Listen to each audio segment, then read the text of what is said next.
class is going to be on emergency childbirth, preparing for labor and birth during crises. We have a disclaimer. Hopefully all of you have signed it. The information provided in this class is for educational purposes only, not a substitute for professional medical advice, diagnosis, or treatment from a qualified healthcare provider. Pregnant people should not disregard medical advice or delay seeking it due to information from this class. This is a basic level class. I release the instructor and organization from liability for any damages or injuries resulting from reliance on this educational content. This information is to be used in emergencies only. We do not recommend birthing without a trained midwife or doctor present. That is usually not a good idea. So I'm going to be the main teacher of this class. I'm a nurse midwife of 21 years. I started my career 5 years in hospital as a nurse on labor and delivery. I've been in community birth, which means birth center and home birth, for 21 years. Over 1,127 births I've attended as a midwife. Who's here? So I didn't know who was going to be here. It could be doulas. I know we got one doula in the back, Callie. Labor coaches, midwives. We got another midwife, Margot Keene over here, who's also a doula too. Parents can be here, concerned citizens that just want to know how to help out in an emergency. And some of you know Becky, she's the office manager at Midwife Love. Okay, so this is useful info for all people. Could be during a hurricane, when travel becomes impossible. Could be during an ice raid, when people are afraid to go to the hospital because they might get deported. Could be during a hospital closure or maternity care deserts. Who here has heard that phrase before, maternity care desert? Couple people. So what that means is as hospitals close their labor and delivery unit because it's not profitable, that women have to drive farther and farther to get to a hospital for care, and those areas are called deserts. It's an increasing problem here in this country. Sometimes out west, people are driving 3 hours, 4 hours in labor to get to a hospital. So they recently closed Martin County's labor and delivery unit, and so Martin County has no labor and delivery in the whole county, and there's been talks about them doing it here in Indian River. So time will tell if they do or not, but it's coming. Okay, so the format, we're going to give a presentation. We're going to have a Q&A after, so save your questions till the end. And then anyone interested can stay and have some practice on our models, pelvis and babies. So supplies, this is like a basic list. You can gather way more supplies. The internet will have tons more ideas. So could be clean towels, blankets, cloth. In an extreme emergency, you might just have your t-shirt. The guy might say, hey, I want to take this t-shirt off so I can keep the baby warm, right? So you're going to use what you have on hand. If you have gloves, great. Blood does carry a risk of HIV and hepatitis. So if you have gloves, you can put them on to deal with any blood or bodily fluids. But it's good to know that moms, if they've been having regular prenatal care, they have been tested for HIV and hepatitis. So that's a good thing to know, so you don't have to be paranoid if you happen to not have gloves. And then scissors or a knife, something that you're going to be able to cut the cord with, and some string. A lot of places you'll hear talking about a shoelace, because that's something a lot of people have. But if you had string, you could have a string as well. You're going to want to boil the scissor or knife that you're cutting it with. Okay, so to sterilize something, you need to boil water, get it to a good boil, and then drop it in. Minimum would be 1 minute if you were like low on firewood, but most people would say about 5 minutes would be really good. And then it could cool down, and then you could use it safely to cut the cord. If you have it, a shower curtain. So say you're at your house and you got no supplies, you could rip the shower curtain off the shower, put it down on the bed, and put another sheet over top, and that shower curtain is going to provide that plastic layer to protect the mattress. Because birth is a juicy process, as we're going to see in some of these videos. Now for home birth, what we usually tell people to do is we give them a big plastic sheet, but we have them put a set of sheets down on the bed, like a fitted sheet, and then a cover sheet. Then we have them put a big plastic sheet over, and then we have another fitted and cover on top. And the reason being is that the sheets feel nicer than lying on a piece of plastic, right? But after the birth,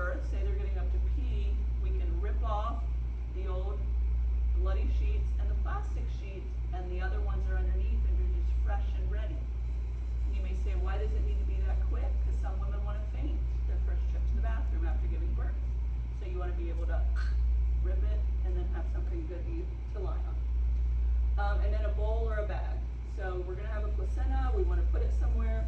Could be just like a big salad bowl. A bowl or a trash can could also be good for vomiting during birth. If you had nothing at all, you could grab a Publix bag and put your placenta in there. Okay, but usually you're going to want to put it somewhere. So we're going to talk a little bit about normal labor, birth, and newborn care. Most quick births are very normal and need very little assistance. I don't know if the statistics is 85% or 90% of births. Most of the time, birth is going to go very smoothly. So if you're in a situation, someone's pulled over to the side of the road and birthing and it's going super quick, that's a good sign. This baby's usually coming out nicely. So the first thing to know is to be calm. Don't panic. Just assume everything's normal until something is telling you that it's not. Okay? This is a great skill that doulas have of being able to stay calm, and hopefully midwives do too. Okay, so stages of normal labor and birth. We have early labor. You see she's still smiling, right? Early labor involves the beginning of the contractions, a gradual dilation of the cervix. It's usually the longest phase. It can last several days. The contractions may start and stop. They're irregular, usually last less than a minute. She can talk through them. So Margot, tell us what you would see someone in early labor. So typically early labor is going to be very kind of easy go. That's the ones where you can kind of walk through, talk through them. They're not going to be super intense. A lot of the times, usually distract yourself from these things. As we get into more active labor, how I would describe this to a partner or someone helping another pregnant person is they're usually going to have to take all of their attention to focus on the pain that's going on. So how that might look is they might be doing it normally to you, and then they go, hold on, wait a second. And then breathe through that contraction. As we get into more active labor, typically if you have an unmedicated birth, a lot of women instinctually will get really loud. And so that is a really good indication for birth workers that, okay, this baby is coming. You might also hear some grunting noises.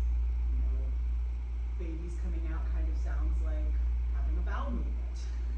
So if they might sound like they're going poo, or they really, really need to go poo, that's another good sign that baby is coming very quickly. Yeah. So when I get to someone's house and I'm looking at them, if they're really talkative and chatty, and this is their first baby, usually we have a long time, right? They're still smiling and chatting, and oh, let me get you a tea, blah, blah, blah. They're worried about other things other than labor, right? Then we get into the active, stronger, more frequent contractions and more dilation. The contractions are usually coming every 5 minutes at least. They're lasting for about a minute and they're continuing, right? They keep on going. Like she said, so intense you can't talk. A lot of women have a lot of mucus. You could have some spotting of blood, maybe like an Oreo, little drops of blood coming out, normal. Or you could have some water bag leaking, right? It could be a huge gush like in the movies, or it could be a little trickle, just keeps coming down the leg, like you keep peeing yourself, okay? The end part of this is called transition. The mother may scream, say she can't do it, feels like she's gonna die, may vomit, may shake. Believe it or not, all normal, okay?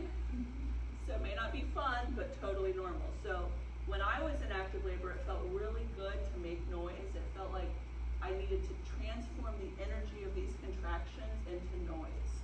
So I was probably at the decibel,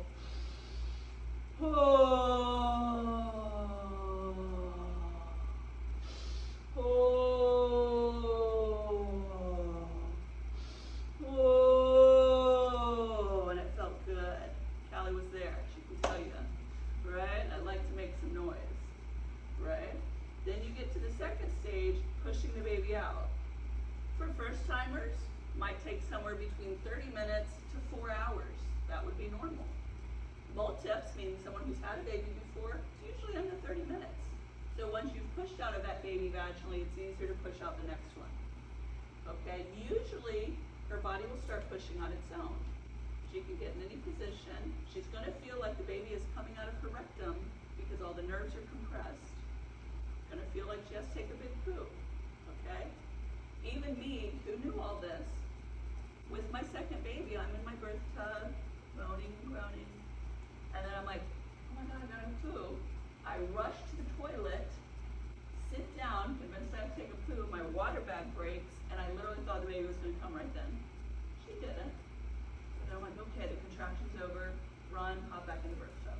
So even me, who knew all this, still thought it was the big poo. It was not, it was the baby's head coming down. Okay. If it's taking a while, try some different positions, including sitting on the toilet. So Margot, you want to show us some positions women like for birthing? So, a lot of people, when they're having their birth, instinctually get into more of a hands and knees position. So, we're gonna get into it, guys. So a lot of folks will end up kind of like this or some kind of modified version. The reason that this position ends up being very popular with most folks is gravity helps us. And so babies want to come down. And so having a more upright stance really helps. A lot of folks end up on the toilet. One of the most relaxing places for most folks is on the john. And so sitting on a birth ball, sitting on the toilet is another instinctual way that people will give birth. Any variation of, Captain Morgan, a good squat, any kind of thing, anything, frankly, they're on their back with their legs up. Very, very rarely do we see that being the case. If the person is laying on the bed, you can put them on their side, lift the leg up. I've seen folks give birth with their legs completely closed. Really, it will be whatever this person's body is telling them to do in that moment. And the real key is following that person's lead. Gravity is your gravity. Yes. Okay, comfort measures in labor. So this is what we call birth etiquette, that people that are with someone in labor should listen to. You should use calm voices. Usually very little talking. Only speak to them in between contractions, right? They're using all that energy to focus. So during that contraction, don't talk to them. Just let them be. I mean, you could say you're doing so good, but don't ask them a question. They're not going to be able to answer you. And you don't want to stress them out even more, okay? Eating, drinking, massaging on their sacral, hips, or back, firm sacral pressure. Affirmations like, you can do it, you're doing so well, your baby is coming. So we have a poster over there with a lot of fun pictures, and in the middle are affirmations that a lot of people like. So feel free to take pictures of that later if you want. Shower, baths, heating pads, hot water bottle, TINS unit. The TINS unit is like that little electrical thing some people use for back pain. So you can put that on and it'll buzz, it'll kind of confuse your nerves so you don't feel as deep internal pain. You just can't do it in water, okay? Don't be getting shocked. And relaxing music, okay? So Margot, let's pretend I'm in labor and you're my partner, my doula, and I'm leaning over like this. What are some positions of massage or pressure I might like? With kind of the heels of your hands, you can come and find the little hip bones right in here and massage into those areas. You can even squeeze, and that can sometimes help give the baby some space to go further down. You can also help them rock their hips.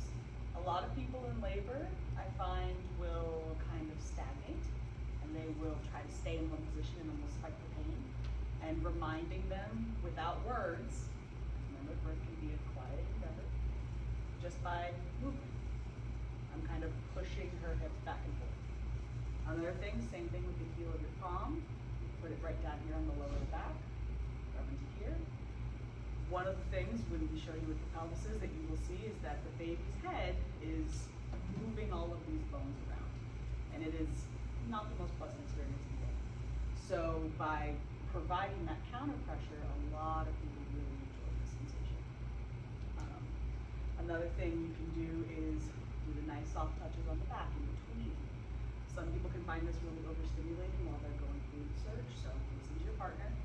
I joke that with a lot of people, especially with the dads, what your partner wants to say to you in that moment is, honey, I really appreciate what you're doing for me, but it's just not working. Can we try something else? How it comes out is, stop it, don't touch me. That's okay. That's okay. You just say, hands off, don't take it personally, try something else. Remember, we are calm. Cool and collected. Some people have some dimples in their butt. That's a good spot. You got one, Margo. Right in there? Yeah.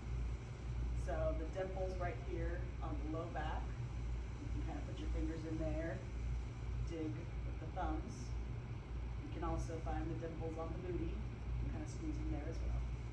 Yeah, some people like fists down on those dimples. A little lower. To the side a little. Right there. That's the spot. And sometimes you can lean into it with all your weight. So if you can imagine you're doing this maybe for 10 hours for somebody, your hands and arms are going to get tired. So leaning and using your body weight is going to be, you want to be ergonomic. You'll hear of some people getting tennis balls. Like if you have carpal tunnel or something, you're just pressing on the tennis balls. There's different strategies, but some of that stuff helps like with the back and the sacral sensations, okay? And it's good like to practice ahead of time, maybe sign language, so you don't have to say a lot of words like higher, lower, to the sides. Like I was telling like women in labor need to speak up about what they like and don't like, and their partners are like, okay, this worked an hour ago, but now she don't like it. Okay, we're rolling with it, right? Just like she's gonna be rolling with labor, their partners have to roll with it too. Oh, she used to like that, now she don't. Oh, okay, on to the next. You gotta have, the partners of people in labor gotta have a thick skin, right?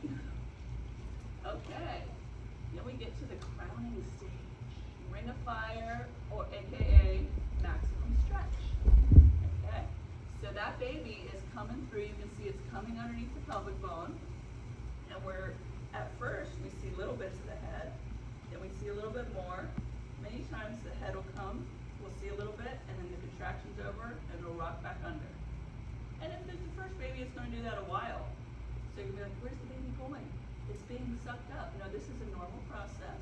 And what's happening is the head's getting a little bit more shaped, a little bit more molded, so that we can come through easier without tearing, right? So it's not a bad thing, but it could be frustrating if you didn't know that's normal. Just rocking under. So, yeah. At some point, after that rocking, it's going to come and it's going to stay. That's what crowning is. We're no more rocking, we're stretching. And we're just hanging out there with the vagina stretched. And that's why you feel that maximum stretch. So the sounds that you usually hear in this phase are, ah! Right? We've had the nice low moaning. The maximum stretch, most women will give out a good scream or two. Even if they were going quickly and I didn't realize, I'll hear that scream and run into the room because I know, okay, baby's getting ready to come out, okay? And then we'll remind them to not push crazily because you might have a little demon voice in your head saying, just let the baby out. And you could rock a baby out and tear yourself a little bit more. So what I recommend is panting gently. Imagine a birthday cake in front of you with 100 candles. Give little pushes, but you're not rocket baby, right? And that helps you not tear, or not tear as much, right? Okay, so that's the ring of fire. If birth is happening now, don't panic. Remaining calm can help you focus on the birth, even if you are alone. If there's someone you could call somebody. So say my clients, if they happen to have a very quick birth, I'll tell them to call me and get me on speakerphone. So even if I'm not there, I can hear what's happening, I can give them tips, right? If someone was alone and they didn't have anyone, they could call 911. The 911 operator actually can talk people through birth as well. If somebody's in a car, the baby's emerging, I'm sure everyone's seen a car birth video, pull over to the side of the road, put on flashers. There's no use killing everyone by driving wildly. You're much safer in the car while it's stuck. About the panting, okay? When the head is becoming visible, place your hand on the head and provide it with support. You can demonstrate this, Mara, to keep it from popping out. Remind her to pant. And if she's, I'll come over to her and go, look her in the eye. No words. Reminding her. Because sometimes the words have gone. She needs just, you're modeling what you want her to do. And so she's like, oh yeah, okay. So if you're helping, you could put your hand down here just to make sure the head's not rocketing out. If she's by herself, she could put her own hands here, you know. Instinctually, a lot of women will kind of guard themselves as well. Yeah. So you have the clitoris area up top, you have the perineum down there. A lot of times the moms will put their hand right over top of the baby's head and their clitoris to kind of push the baby down lower into the perineum where you have more room. Okay? Do not pull on the baby or its head. We're going to show you how to gently guide the baby out and then note the time of birth. Okay? So when the baby's coming, okay, so the babies come out and then usually the baby will turn one way or the other. They do that all on their own. Okay. And then you will see some videos, no hands were needed and the mom pushed the baby all the way out. If baby's a little sticky and she's pushing, you can put your hands like this and gently guide the baby out. Now say let's say assume she's on hands and knees, right? You're gonna take this head, this gentle, and we're bringing this towards her clitoris or her pubicle. Okay, gentle. And then usually the baby comes out. If for some reason I'm gently guiding the baby towards back and we're not budging, we could also try sometimes this shoulder wants to come first. So if you've tried one direction gently, it's not happening, you can try the other. Gentle wiggles. Okay? Just gentle wiggles. Shimmying the baby. Okay? But many births don't require that. But if we're, if we're a little sticky, note the time of birth. And you could just look at a watch, your clock. Okay, 10:30. Say it out loud. Place the baby skin to skin on mom. Cover both of them with dry blankets or towels. Baby should cry within 1 minute of birth. Usually they have good tone within 5 minutes of birth. So when they come out, sometimes they're flopping. They're like a wet blanket, right? That's back tone. Good tone, arms are flexed, knees are flexed. And that's a vigorous baby who's nice and flexed. So the good tone should be within 5 minutes. Baby should turn pinkish within 10 minutes of birth.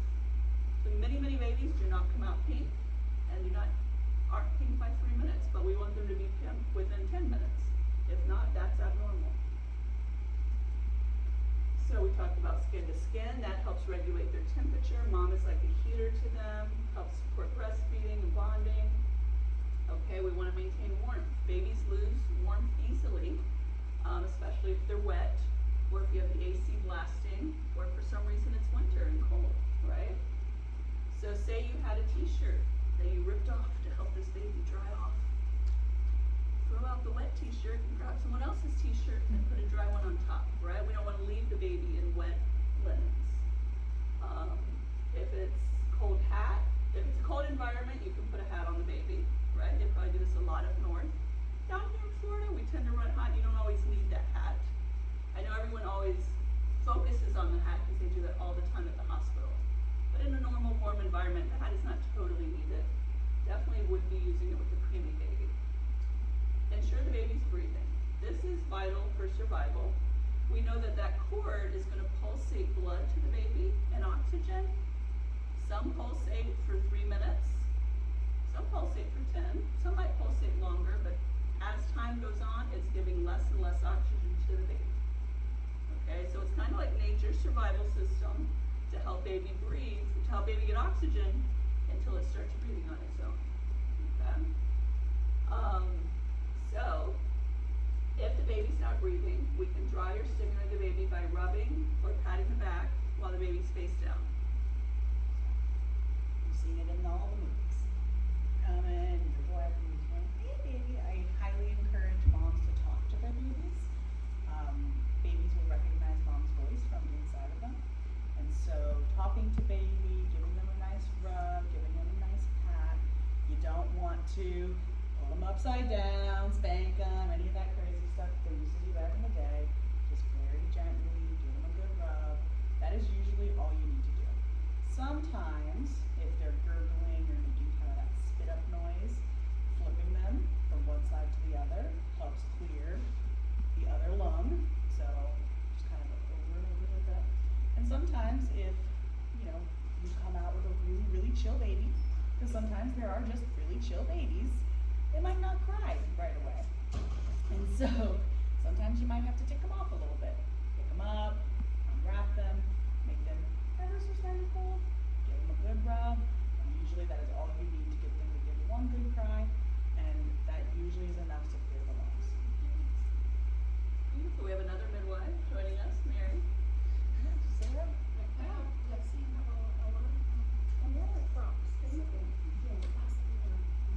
Okay, the other thing that's recognized as a way to stimulate babies is flicking the feet. Babies are very ticklish on their feet, so they'll flick like that.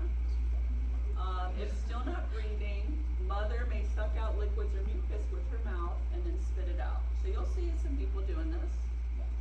So, in our profession, we call them midwife kisses, but it's basic, just mouth to mouth. And so, you will take your entire mouth and cover both their nose and their mouth. I only recommend the parents doing this. You can suction out very gently, and then spit it out to wherever it is. You can also give them very, very gentle breaths inward. So,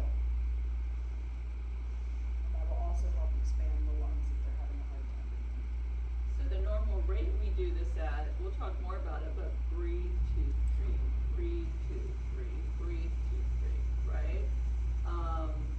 We want to talk about the sniffing position, because that really is the best position for babies to get the breast. We don't want the baby totally compressed. We don't want the baby totally like this. It's called sniffing.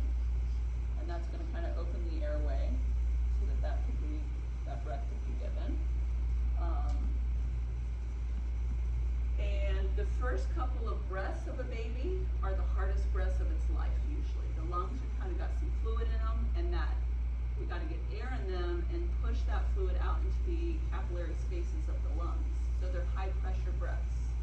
After the baby's had 2 or 3 breaths, that fluid's gone, and usually it's a lot easier to breathe.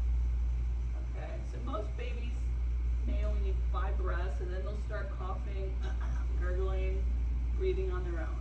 So we're gonna have our first video. These are gonna be real birth videos, so if anyone is offended, look away, and what that looks like.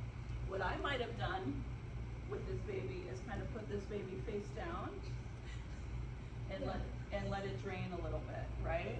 Because when we let it drain like that, that's gonna suck out. You know, that would have been a good option to let that. Or doing that, sucking and spitting, might have helped with that too. Eventually the baby will work that stuff out its own, but who wants to hear a gurgly baby, right? So Probably don't work it out. Probably. We can help baby if we can. Now she was saying we have a short cord. So we don't know specifically if it's short, but whatever's coming out outside seems short, so she couldn't lift the baby all the way up. That cord was kind of like keeping baby down here. So that might have influenced her not being able to do that, right? So that might be a situation you decide to get out of the tub, or you decide to cut the cord earlier if the cord is so short that you can't help baby, right? Okay, so, good.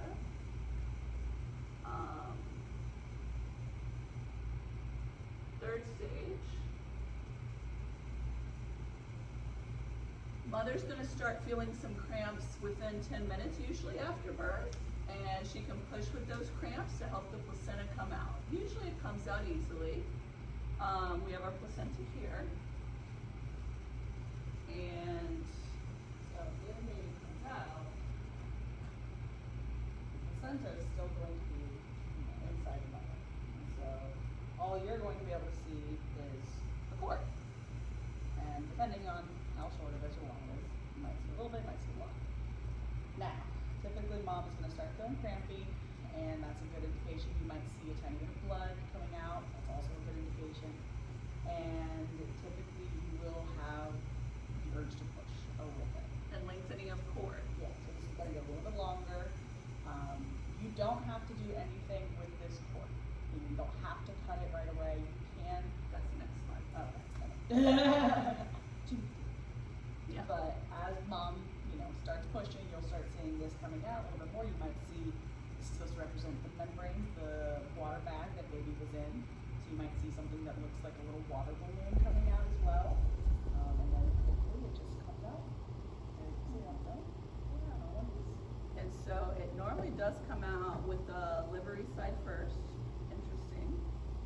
And then as it's coming out, what I recommend, what midwives are taught to do is kind of gently twist as it's coming out to help keep those membranes intact so that they come out and chunks of them are not left inside of her.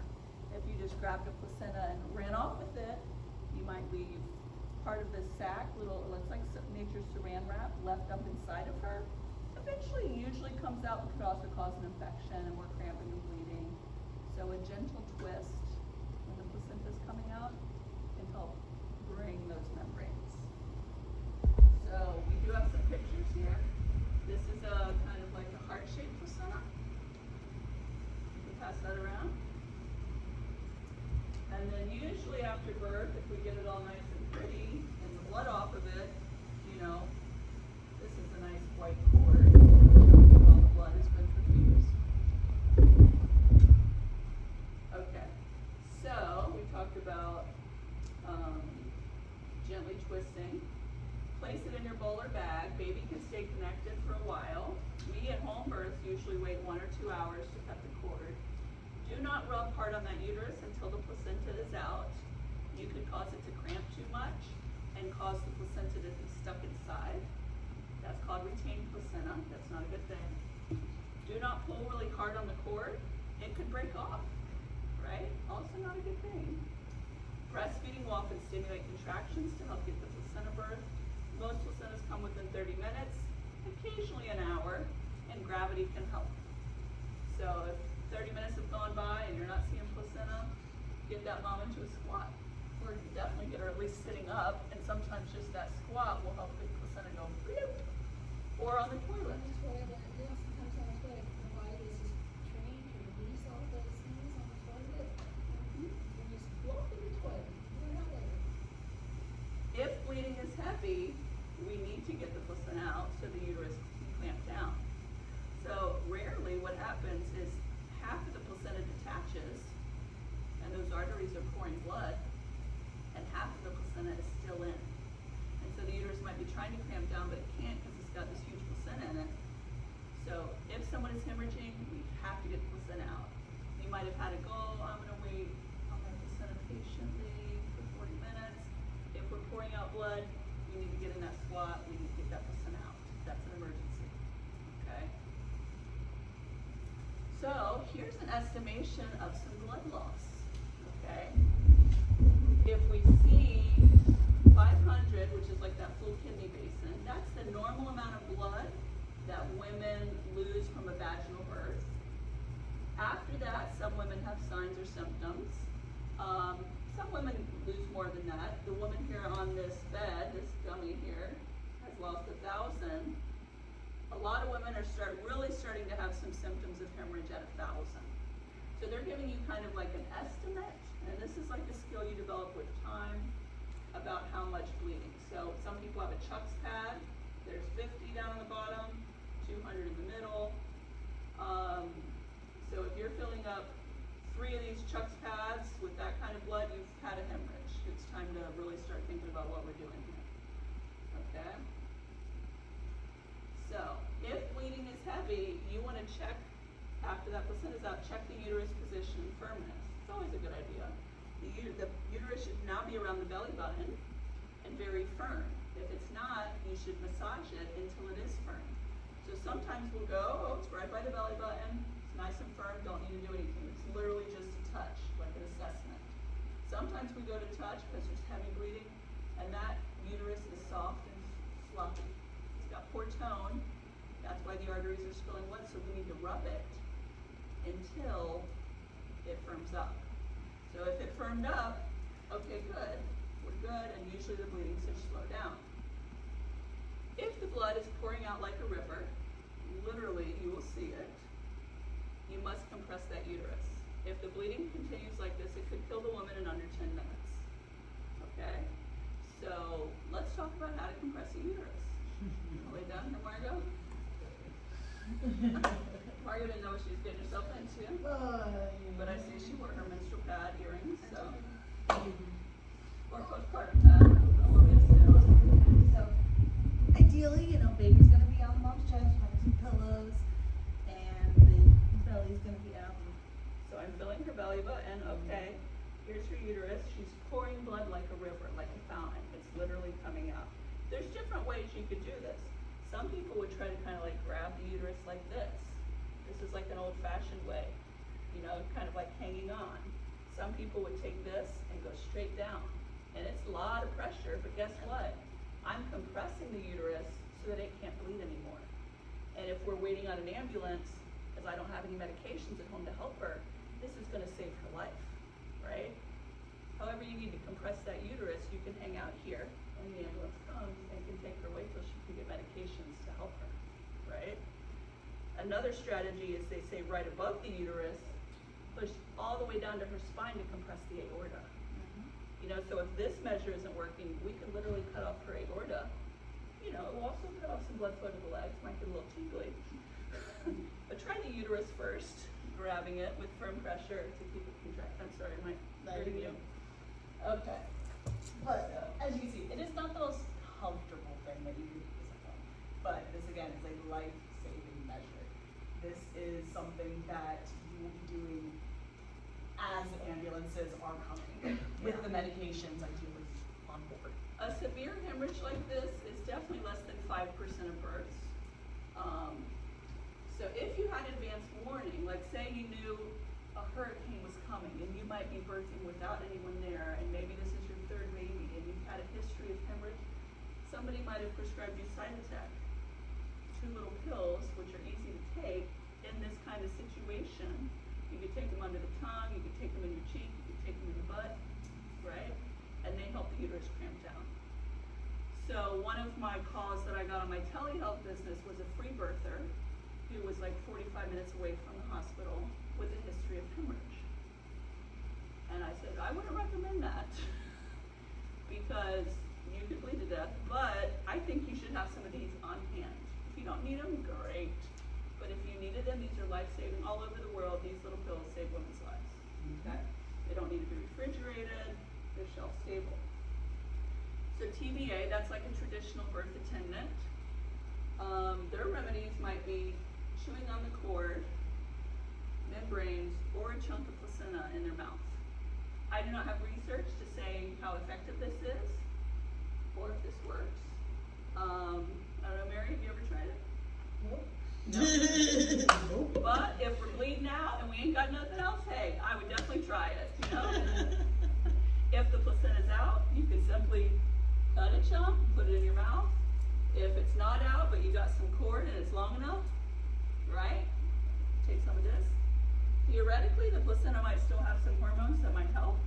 That's what the theory is behind it, but I do not know that we have good research saying that that works. So bleeding is normally heaviest for the first 2 hours, then it slows down a little bit, and then after 12 hours is like a period, okay? Most people are surprised by the amount of blood that you lose during birth. It's more than you would imagine. And if you're in a tub, it's hard to visualize exactly how much is coming out. You get better with practice as midwives, but what's too much blood loss? Persistent dizziness. Some people after birth have a little transient dizziness, okay? Meaning they're lying down and they're fine, they stood up to go to the bathroom really quickly. Oh, I'm feeling faint, and may even pass out, but then they lay back down and they're feeling fine, right? So the transient dizziness is kind of normal. Persistent dizziness would be, I'm still dizzy 20 minutes later. I'm still dizzy 30 minutes later, right? I'm just sitting up and I'm dizzy, right? That's persistent dizziness. What that's saying is that brain is not getting enough blood. So usually these people need a blood transfusion. They should stay laying down. Why? Because your brain needs blood, okay? So if for some reason, emergency situation, they could not go into the hospital, they need to push fluids to drink so their body can make a lot more blood, electrolytes so they can get to the hospital, iron supplements, iron usually these people are the ones that I'm transporting to the hospital for blood transfusions. Signs of shock, because you lose too much blood, you go into shock. You might get a really pale face, blue lips, vomiting, ringing in the ears, eyes rolling in the back of the head, loss of consciousness, right? I've seen all of those. That's a severe emergency, usually needs to get to the hospital. And we want to elevate the legs. So let's show that, Margot. So this is someone who's running on blood, but not enough blood for their body. And so what that means, I'm passed out. She's passed out. I'm going to get all of this blood from the legs into her heart, into her head. Why? Because those are her vital organs. Her legs, not so much, right? And we could keep her like this until the ambulance came to take her away. And if for some reason there was no ambulance and we were hurricane style, we could leave her like this for a while, right? If she came around too, we could give her little sips, trying not to make her aspirate and choke. But until she's got a lot better, that blood needs to be in that part of her body, not in these legs. Okay? Postpartum hemorrhage is a leading cause of maternal mortality, so that it's not something to be taken lightly. What to do with the cord? You can leave it attached to the baby for a while. There's usually no rush. I'm going to show you a picture here. At first, it's usually thick and blue, full of blood. When you're ready to cut it, you got to have that sterile scissor and string or shoelace. Okay? If the scissor has microbes or tetanus, those could go directly into the baby, into their blood system, and they can die. Babies all over the world die every year from scissors and knives that are infected with tetanus. Okay? So that's very serious. You should wait until the cord is thin and white before cutting. What you're going to do, Martha. So, what did I put here? You can go about 2 inches from the baby. You can leave more too, but that's pretty standard. You can tie it here with the shoelace, and you can tie it there, and you cut in between. If you didn't have this one, that's okay. You can just cut it. But you always want to have a string to cut off right here so the baby's not going to be dripping blood out of their body, right? Think about this as like a blood vessel to the baby. And it's going to take a little while for it to shrink up. Okay? So here is a nice juicy cord. You see that beautiful coil? All that good blood. And then usually after we've got all the blood to the baby, it's thin and white and cold. If you feel right after birth, you can feel this has a pulse. You'll feel the baby's heartbeat through the cord. It's an easy way to check baby's heart rate. Usually when you're checking it, you want to check with these 2 fingers, because your thumb has its own pulse, interestingly enough. And you can check right by the base of the baby's belly button, and you can say, oh, this heart rate seems definitely over 100. Da-da, da-da, da-da, da-da, da-da. Or you could check and say, duh, duh, duh. That's not a good heart rate. That's an easy way, right after birth, to check the baby's heart rate. Okay, so I want to show you one more video before we get into the unusual births. Shoulder dystocia breech in twins. Okay, so when someone's saying, why should I have a midwife at my birth? One of the reasons is monitoring during labor. So when midwives are there, usually we're listening to baby's heart rate to make sure baby's tolerating labor well. Some babies don't do well in labor and they don't tolerate it well, and they could even die inside of a woman before she gives birth. And if you're assisting an emergency, you don't know that because you're usually not monitoring baby either. If she's reporting good movement and you're seeing good movement, that's a great sign. Baby's not dead, obviously. But a lot of babies with all the contractions, they kind of chill out in labor. So you don't have, some babies you don't feel a ton of movement.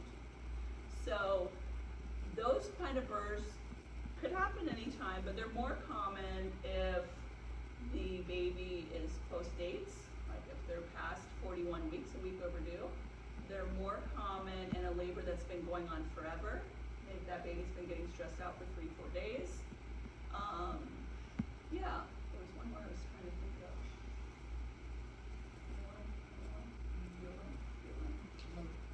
What? Low fluids, they might not know. Oh, growth restriction. So say a mom hasn't gained that much weight, she's been vomiting a ton, maybe poor nutrition, the baby's really small. That baby's kind of starting even before labor and not a good space. Okay? So that's one reason you want a midwife for monitoring the baby in labor. The second reason we just learned is dealing with hemorrhage, right? And the third reason is managing babies that get stuck, right? Everyone is so worried about this, but it's actually pretty rare. Maybe it's 5% of births. You know, most babies are not stuck. In the movies, they might make it seem like everyone's stuck. No, most babies are not. But like this is another reason to learn how to They unstuck. don't get stuck just because they're large. They can get stuck because they have a funky position. Or they can be small and they can get stuck, or they can be large with a large shoulders because of gestation diabetes. Sometimes I just recently learned with one of my moms, she had a bad tailbone injury. And so her anatomy was a little off. Her tailbone was kind of tucked up. A lot of people don't think about how that can relate to your birth, but your baby is navigating the bones of your pelvis. And so, I don't know if you have a tailbone, you have a mobile tailbone. So this tailbone, which normally is down, but if you break it, can be pointed right back up, and like the baby's got a speed bump, it's trying to navigate around. And normally they move back and forth, they have some wiggle, Yeah. but if it's injured, not so much. Babies are doing the best they can with the pelvis and the anatomy that they're given. Okay. So shoulder dystocia is when the shoulders are stuck with the baby's head out. So normally the baby's head comes out, then there's a pause where there might not be a contraction, and you're just sitting there with the head out, and that's normal, right? Normally the shoulders, with the next contraction, she pushes and the shoulders come out. Rarely the shoulders aren't stuck, but on a third contraction they come out, right? So some people would say it's fine to wait till that third. But definitely if you've had 2 contractions, 3 contractions, and that baby ain't budging, those shoulders are stuck, okay? So what that means is the baby's shoulders are stuck behind the pubic bone after the head is delivered. Okay, you wanna get that going in a model, Marco? Usually, once you realize this, you only have 8 to 10 minutes to get the baby out before we got some brain damage or death. So don't freak out. You need to stay calm to remember how to deal with this. You want to tell the mom to stop pushing. Pushing further is just going to bring that shoulder more and more and more into the bone, which if you look, okay, at the pelvis, you have like a little crook right here that sometimes shoulders can get stuck in. So pushing can get that baby wedged more like that, and that's not helping. It may actually be worsening the situation. Okay?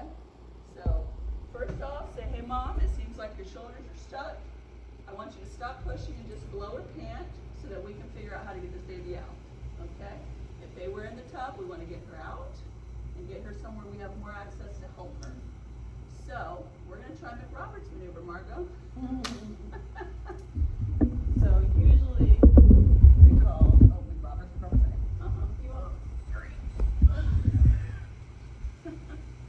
Yeah, so what McRoberts is we hyperflex mom's legs onto her chest, and she can help you out if she's doing that by holding underneath her legs. We're gonna find her pubic bone, and then we wanna put some pressure, so like let's say this is your pubic bone, if you guys can stand up to see me if you need to. We're gonna find that bone, and we wanna press right above it, okay? Pressing on the bone ain't helping. Right above it, and we wanna look at which way the baby is, and we wanna push from the back of the baby towards the front. So we're gonna put strong pressure and see if we can shove the baby so it's not by that bone. It kind of rotates the baby a little diagonal, and then we'll have her push, and that may all that's needed to get that baby. When that works, it works like magic. It works amazing. They use that all the time in the hospital. That's the go-to because a lot of women have epidurals and they're numb, but they're on their back, so that's a quick and easy way. They did that for one, And and it was a huge release. Yeah. It was Okay. like, Yeah. it works So really usually well. see a short little nurse that comes over. She's with- really little. Tiny. She They was put so a little, little. they put a little stool down so they can get up on the bed and go. I remember her jumping up, and I'm like, they You're were actually like, not "Wow." just Tiniest like little the- nurse. The frontal pressure and when the baby's stuck, if the baby's really stuck, that can impact those shoulders even a little more. Yeah. The pubic bone. The pubic bone is the bone we're looking for way down here. Okay, so that's the first one. But hey, if it doesn't budge with the strong pushing, that didn't work. We gotta do something else. Flip over to hands and knees, girl. Okay. So We're gonna be in hands and knees is like that. I like running start with her right leg up by her right hand. Okay? What that's gonna do is that's I gonna shouldn't get it. open up her pelvis even more, right? Sometimes that's all that's needed is a change in position.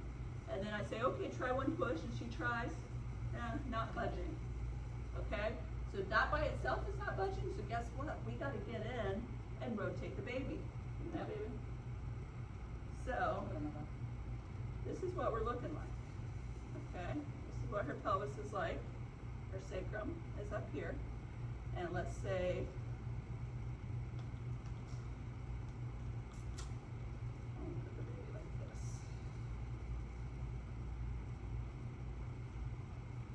So the head is out, maybe turning really blue or purple. Okay, so I'm right-handed. This is what I like to do. Hopefully I've washed my hands sometime soon or have some gloves on.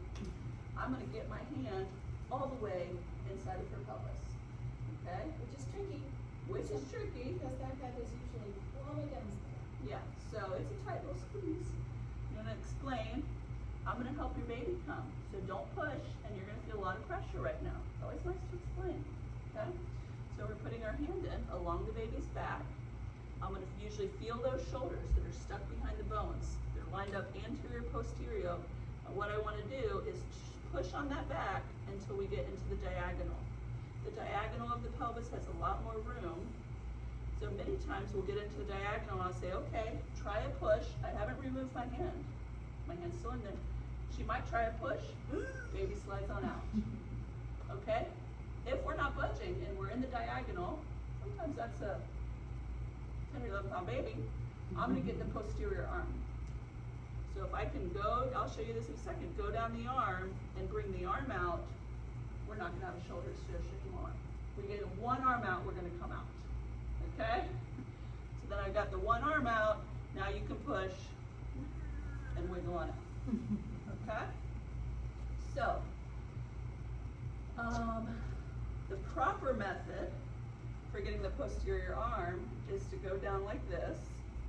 So I'm like scissoring the arm, and then I'm kind of like pushing on the back towards the elbow to sweep the arm across the chest. Can I just say that this is way harder than Angie is making it sound? It's like really hard. It is. It's really fun when you hear a crack when that bone breaks too. It is. But that's Okay. okay, because then you have baby support.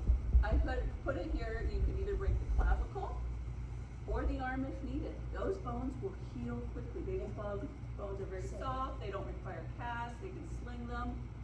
Okay? What we don't want is the urge to hook your finger in the armpit. The armpit has a lot of nerves, and that is an easy way to get a baby out. So if we're hitting 12 minutes, by all means do it, okay? After you've tried everything else. That's an easy way. The problem is, you put too much pressure there in the armpit, you can cause a permanent nerve injury. It's called brachial palsy, lifelong paralysis, or weakness of the arm. So that could be used as a last resort, but it is definitely not the recommended maneuver. My son has the same thing. He's fine, he's nursing Denver, Colorado, but he has his permanent injury and it affects his pain a little on a daily basis. So if we could avoid that, that would be ideal. Yeah. However, if it's been 12 minutes and you gotta get a baby out, it's better to have that than to have a dead He's baby. alive. Yes. And how was that, experiencing that shoulder dystocia for you? Do you remember? How was your son now? It's been a while. Oh, yeah, I very much remember. I have permanent pelvic floor issues, yeah. Yeah. Okay, so scary situation. When you hear about people worried about big babies or going past due and getting this big baby, this is what they're worried about because it is an emergency. You know what I mean? And if you've had a experience with a baby that died or had an injury, like a lot of doctors get very afraid and they just start C-section everybody.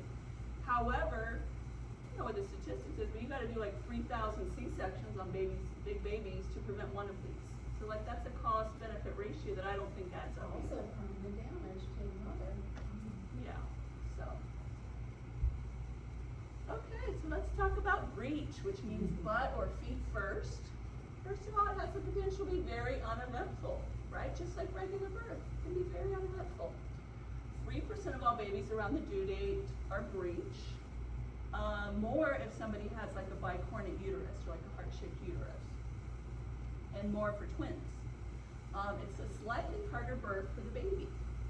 Okay, not hugely, but slightly. Whatever's coming out first can look very purple and bruised. This could last for a week. So just like a head down baby, when it comes out, its head does not look pretty. It's usually cone shaped, it's usually blue, purple, got some swelling. That all goes away in a couple days. The same thing's gonna happen to the butt and the feet, or the testicles, or the lady. Okay, and it goes away. For the actual birth, upright is preferred for breech. It makes things easier. So I love, when I'm doing a breech birth, standing. That woman should be standing. I make her stand. If I can. Squatting, kneeling, or hands and knees are also okay. So like, kneeling might be this, hands and knees is this. Sometimes if we're having holdups in birth, like things just aren't progressing, trying a different position can always be like a first idea. Like she's pushing the baby out, it's just not moving. Then why don't you try kneeling, right? Holding on to somebody if she feels wobbly. Get more gravity going, right? Get a leg up. So your first intervention, you can always think, change position, right? If things seem stuck, change a position. Okay, so the time we're looking for here is the time of the hips being born. So that's not gonna be when the knees are out. That's gonna be when we have actually the hips, it's called the vitropteric diameter of the baby outside of the mom. That's the important time. Ideally, we would have the baby totally out in 5 minutes. Some people would say 7 minutes is fine. Some people would say 2 or 3 minutes. Okay? But the idea is, once those come out, we're committed, we're getting this baby out. Okay? So, you'll hear a lot of people during birth say, push when you have the contraction and rest in between. And for a normal birth, that's normally how we do it. You push when you have a contraction, you rest in between, right? If you had a head down baby, and we're pushing and we're seeing, but the woman starts pouring out blood, guess what we're gonna tell her? Don't wait for the next contraction, get this baby out, right? All of that blood is coming with placenta, which is not good.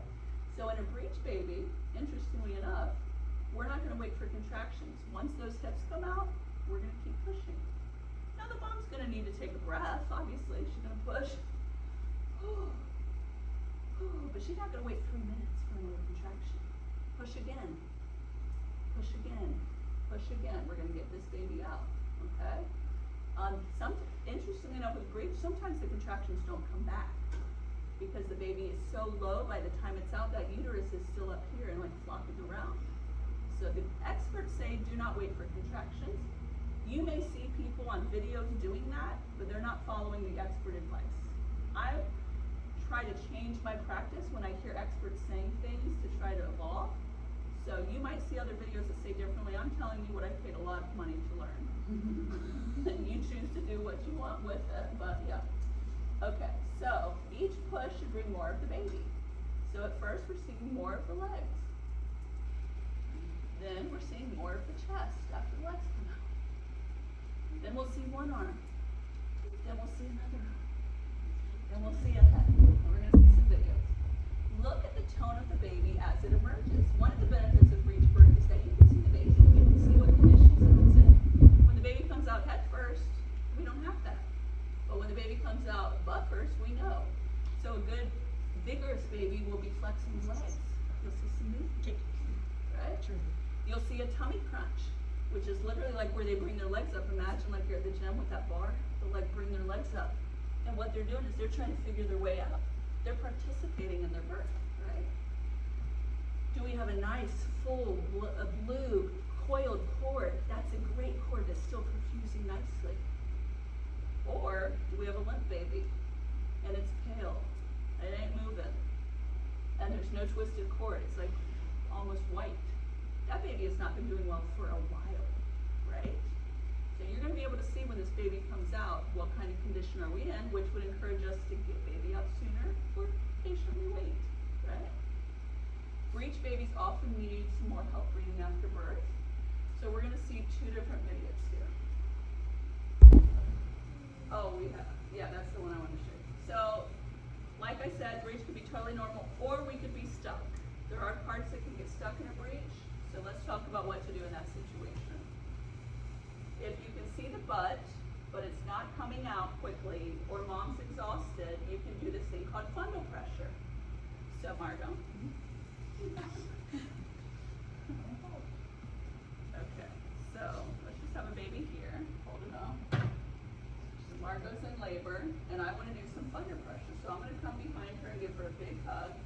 I'm going to place both hands on top of the baby's head and push down. Right? So the legs aren't out yet. We're just seeing the butt through the vagina. Right? You know, the butt's there, but it's been there for an hour. Right? Or the blood's starting to pour out, or she's exhausted. Like, if you can see the butt, this is a safe maneuver to do. Okay? It's kind of like a reverse Heimlich. If anyone knows the Heimlich, you're kind of reaching in and trying to get things up. We're trying to get things down. So we're finding the baby's head. We're putting both arms there, and then we're giving push, push, contraction, push, push, push. And with her pushing, contraction, and me pushing on the baby through her belly, if it's going to come easily, you're going to see movement. So instead of that crack, you're going to see more. You're going to see more. You're going to see more. So the fundal pressure is both helpful and it's diagnostic. It can tell you, is this breech fitting through my pelvis? Right? If you do this properly a couple of times and she's pushing and everything and you're not seeing anything change, that is going to be a very difficult breech birth. If you have time to go to the hospital, now would be the time.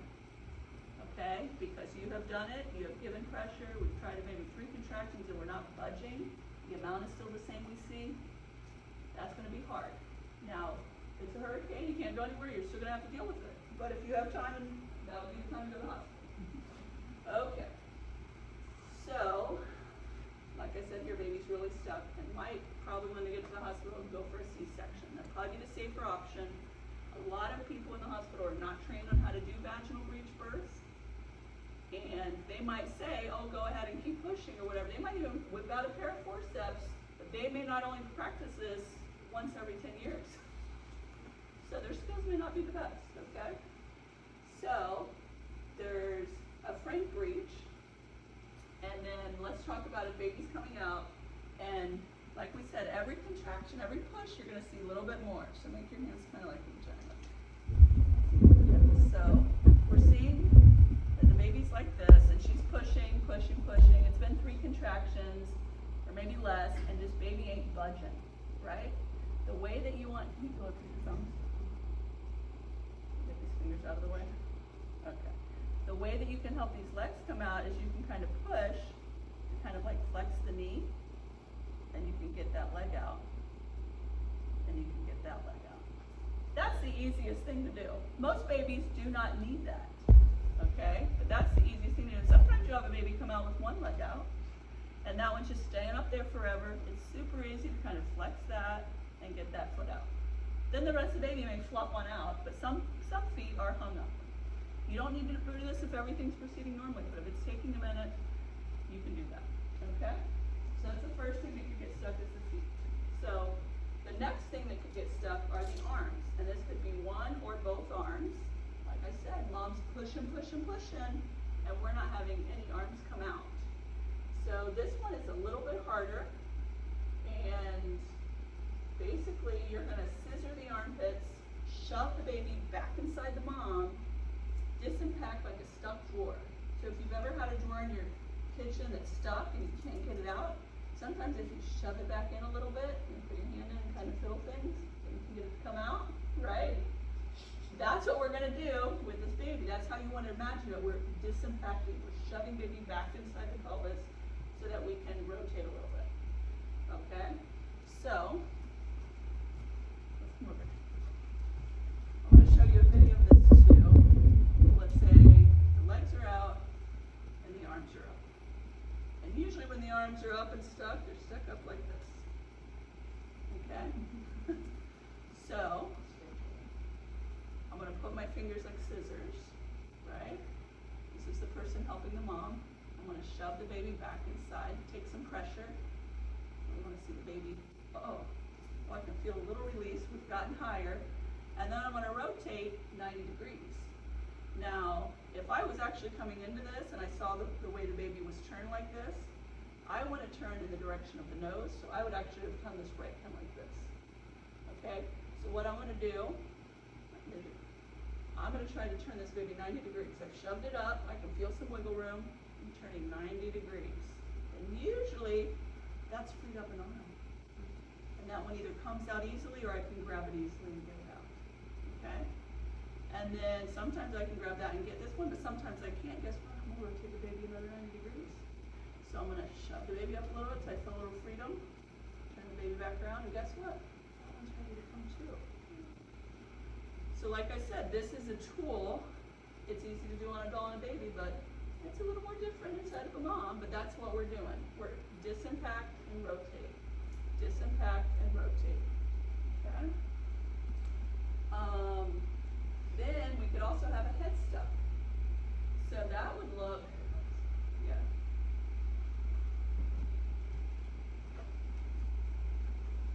I'm looking at her butt. The baby's looking at me. The arms are out. She's pushed. And the baby's just hanging by the head, right? This is like everyone's worst nightmare. We've got the baby out, but the head is stuck. Okay? So, the easiest maneuver to do is called a shoulder press, and we'll see a little video of this. It's like with the flat hand, we're kind of pushing, and if the baby's not stuck that bad, we push towards the clit, right? Push, push, push, push. Baby's head flops out into my hand. Okay? So the shoulder press. Right? Flops out. Some people will do the shoulder press where they use their hands like this. And we'll see a video where they do a rock and roll, where they try to really rock that baby. I'm not pulling on the baby's head, I'm rocking the body. Right? And then the other maneuver we'll learn about is called the Ritkin. The Ritkin involves going in the anus. You got some lube or coconut oil. You put 2 fingers in the anus, get as far back as you can in the anus, and you'll be able to push baby down like that. Yeah? Do not pull on the baby, or you could decapitate the baby. So if someone just, oh my God, the baby's stuck, and tries to jerk that baby, you literally could decapitate a baby. It happened a couple years ago up in Georgia. Okay?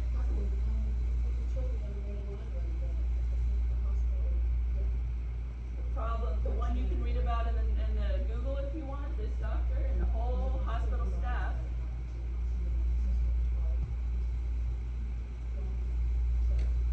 They covered it up. They didn't even tell the woman. She goes back for a C-section. No one's telling her what's happening. They do the C-section, get the baby, they wrap it all nice and tight. They tell her she can look at the baby but not hold it. She finds out when the funeral home asked her how she would like the baby presented for the funeral. And she's like, what do you mean? No one had told her in her whole hospital stay any of that. You know? So that sticks in your mind. You don't pull on the baby. Okay? Disimpact and rotate. Stuffed kitchen drawer. What's the first thing we do? Disimpact. Everyone say it. Disimpact. We're shoving the baby back in, and then we rotate. Do we pull on the baby? No. No, don't pull on the baby. Okay, so let's watch some video. It's more common. The estimate is 30 to 50% of twin births will have at least one baby presenting in breech. What's the, how often can this breach happen with a normal single return? Around 3% in term. Yeah. Prematurity is more common in twins.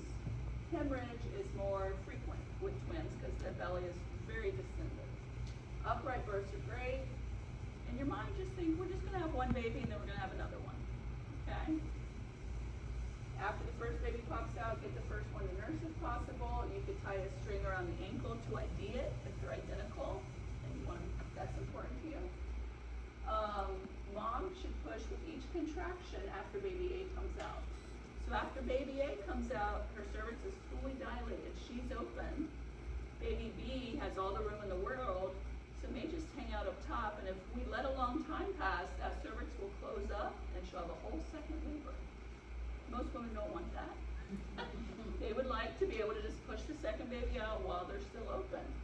So maybe 10 minutes go by after baby A, and then she's gonna start feeling full-on contractions again like she's in transition. So having her push, even if she doesn't feel the urge, will get that baby B lower and get baby B coming out. Okay, the babies usually, if you do that kind of thing, will come within 30 minutes. Baby B usually needs more help breathing. The placenta usually comes out afterwards, and usually it's fused together. So it's just gonna look like one big monster placenta. See, I just showed you that video. Premature babies. So a due date, for everybody that doesn't know, is given around 40 weeks after the last period. 37 to 42 weeks is considered normal gestational period, okay? 43 weeks would be way overdue. Under 23 weeks is really too soon to survive. And 24 to 28 weeks is considered extreme prematurity. It probably won't survive long outside of a hospital. In a hospital, those can survive. So I'm showing you a baby here that's probably in that range. You see how gelatinous its skin is and how tiny it is. 28 to 35 weeks probably will do fine. It may need lots of help breathing and warmth. Those are the two things we're going to focus on. 35 to 37 weeks, that's late preterm babies. They usually do fine, but they might have trouble maintaining their temperature and their feet.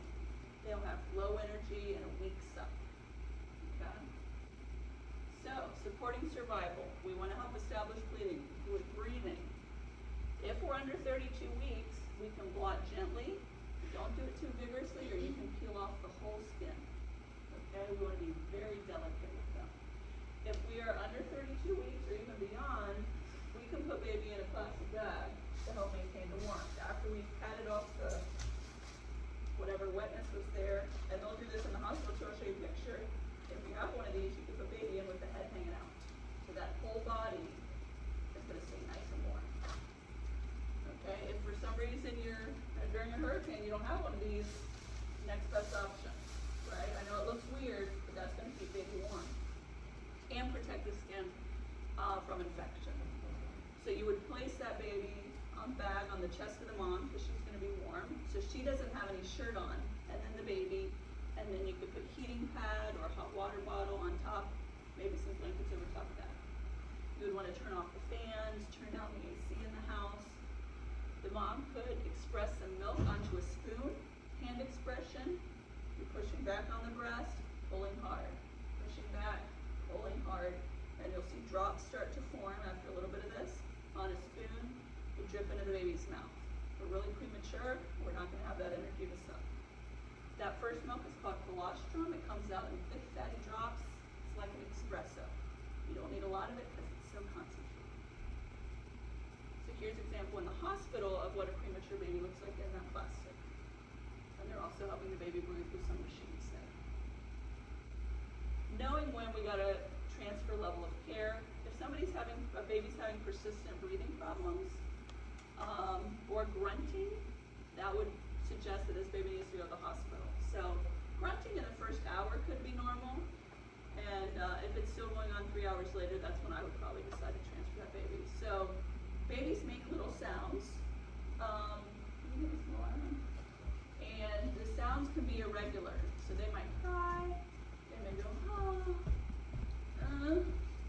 but they're not doing it every single breath. So occasional grunting and noise is fine. But the babies, you worry about the ones that are constantly grunting.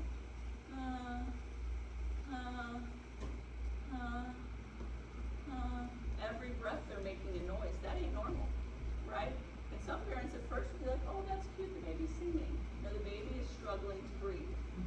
Okay? So if we're making sounds with every breath, stay alert. And if it's going on past 3 hours, that's past the transition period, we need advanced care. Inability to feed. Okay? So if the baby can't breathe well, it's not going to suck. It prioritizes breathing like we all would. If we're not breathing, we're not going to go have a Big Mac. So that's our baby's sign. If we can't get his baby latched on, and it's been 4 or 5 hours after birth, can't latch, that's a sign too. Something's going on. So NRP, neonatal resuscitation. There's whole books and whole courses about it. This is going to be a brief summary. When the baby first pops out, the first 30 seconds, we're gonna look at the tone. We're gonna look at the breathing. We're gonna look at the crying efforts. If any of those are poor, we could do that postural drainage. Margaret will show you. Do the back pats, stroking, sucking out fluids, right? Drying, stimulating baby, flicking the heel. Usually if the baby's not breathing by a minute, we're gonna give some breaths. Now, a lot of people say those first breaths are higher pressure, so you should give a little more pressure and a little slower breath. 1, 1,000, 2, 1,000, 3, release.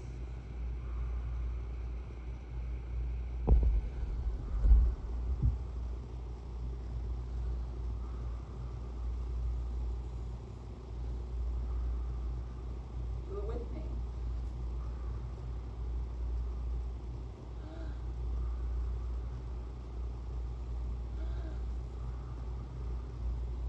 Right? Usually by 3 breaths, we've cleared out the fluid, we should see that chest of the baby start to rise. We can see it move. If it ain't rising, your breaths aren't going in. You don't have a good angle, right? So you need to readjust your angle to that sniffing position, right? So after you get that chest rise and you've done like 5 inflation breaths, you can go back to breathe, 2, 3. Breathe, 2, 3, Margot. Breathe, 2, 3. Breathe, 2, 3.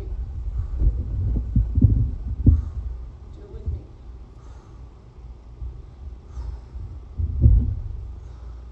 Right? Okay. So if we're still not hearing any sounds, coughing for the baby, you're going to breathe for a minute. The most common issue with the newborn baby is that it needs its lungs inflated and needs help breathing. We're going to breathe for a whole minute. If you had someone with you, you can say, tell me when a minute's up. Or if you don't have anyone, you can just count for 20, usually about 20. Breathe, 2, 3, 2, 2, 3, 3, 2, 3, 4, 2, 3, 5, 2, 3. When you get to 20, give it a minute of breath, check the base of the umbilical cord, check the pulse. Okay, we're great. Great heartbeat, right? Baby's not got a heart problem, we just got a breathing problem. So we're gonna keep breathing for baby until baby can breathe on their own, okay? If not, and we're under 60, think about 60 seconds and the clock. Most of us are used to hearing that clock. If we're sounding like a clock, or less, that baby's having a heart issue too, okay? So we need to learn how to do chest compressions. So there's 2 different ways. If you're by yourself and there's nobody else, the easiest way is with your 2 fingers. You're gonna look on that baby right around the nipple line. There's gonna be a bone in the middle there that's called a sternum, okay? And I would put my fingers like that, up and down, okay? So that's gonna compress the heart to keep the heart pumping, to give all that good oxygenated breathing that you're doing to get it circulating around the body. If you have the baby on the surface, it'll compress, but if you're holding the baby, You're it's just not gonna bouncing. compress as effectively, Yeah. so, yeah, she's really. On a table. On a table. She's on a table or on the floor, right? So we're gonna do 1 and 2 and 3 and breathe. 1 and 2 and 3 and 1 and 2 and 3 and 1 and 2 and 3 and 1 and 2 and 3 and let's try it together. Imagine you have a baby here. Here's the baby's head. Take out your fingers. 1 and 2 and 3 and 1 and 2 and 3 and 1 and 2 and 3 and 1 and 2 and 3 and 1 and 2 and 3 and 1 and 2 and 3 and okay. Baby's gonna let you know when we're doing great. Okay. You're gonna keep doing that until help arrives, baby recovers, or 30 minutes. Most people say if we're not having any change in 30 minutes, we can be done, the baby is not making it, right? So you can have mom speak to the baby and stroke them, right? And say, hey baby, you're here, you've made it, come into your body. Remember that cord will keep pulsating a little bit of blood, right? But those are the steps, the basic basic steps of basic NRP at your house. And say you do this for a minute or two, you can check that pulse, and maybe the heart's back. It got enough oxygen and the heart's da-da-da-da-da-da, and you can stop doing the chest, and you can keep doing the breathing until baby starts breathing. But those are like the two vital functions that you need to do to keep baby's heart and brain perfused with breathing and heart rate. So with adults, it's different. You know, adults, we learn that adults sometimes have heart attacks, or kids choke on things, but for babies, it's ventilation first. Okay, so this is the other position that if you have two people resuscitating, sometimes it's easier. And you can circle the baby, and you can do your thumbs. Okay, so that's what they'll typically do in the hospital. And you can see them have the baby intubated.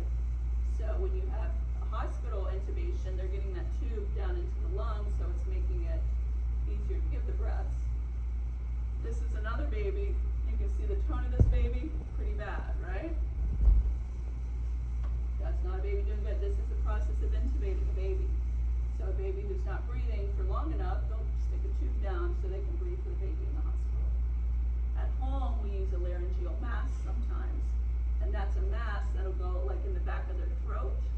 It's not quite as invasive of this, but it's easy to do. And we'll do that if we need to do prolonged ventilations. Okay. Planning for labor during hurricanes. Find a safe place. Some people might go to the hospital lobby and hang out there. In bigger hospitals in Miami, they would let everyone do that. I don't know what our local hospital policy is. We don't have that big of a lobby. Obviously get emergency supplies. There's PDFs on emergency childbirth you can download off the internet. Communication plans. So if wind speeds are above 65, ambulances will not run. Most people would not feel safe driving during that weather. Okay, so during that time, When your midwife is crazy enough to drive. during that time, you're kind of stuck where you are. Okay? Sometimes the change in barometric pressure can cause women past 37 weeks to go into labor, but not all women. And I've actually been doing this for 21 years, and I've never had a baby in the middle of the hurricane. I've had plenty of babies right after, but not during the middle. Phones may be down, electricity may be down, internet may be down. Some people might get walkie-talkies. I did that with one of my moms who was worried about this. Yeah. What? WhatsApp. That worked if we got internet. Oh, yeah. We got no internet, walkie-talkies, if they're a couple streets over, might work. At the birth center I was working at in Miami, we were fine during the hurricane, but afterwards we still had babies with the power out. We had 8 babies in 5 days with no power. So we were doing births by candlelight, flashlight. There was no hot water, so water births really weren't that fun. That's like baby. The worst part of it was all the bloody laundry. Oh, yeah. Because our laundry didn't work, so we had to find a laundromat that we could go and sneak in the bloody laundry and not seem like we were murderers. But yeah, babies still come out. How do we get a birth certificate, right? Birth registration. You're gonna go to Vital Statistics, that's over at the health department, 2nd floor, request a home birth packet. Okay? Sometimes they'll have a proof of pregnancy form. So if you got some prenatal care from a midwife or doctor, you can have them fill this out, saying that yes, I was pregnant, this was my due date. Sometimes it's gotta be notarized. You're gonna fill it all out, get notarized if need be. If you're unmarried, the father has to be willing to sign the birth certificate to be added. Otherwise, it is just the mother's information, and you'll submit it to Vital Statistics. The Social Security number is usually created at this time if you want it, and it usually comes in the mail in like 3 weeks. Okay, so I got one more video to show you. Disclaimer again, same one as before.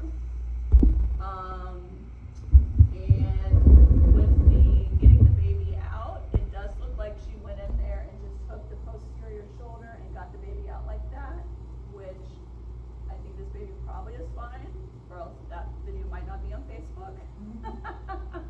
But that's not the ideal way to do it. The ideal way would have been to try the one way, suprapubic.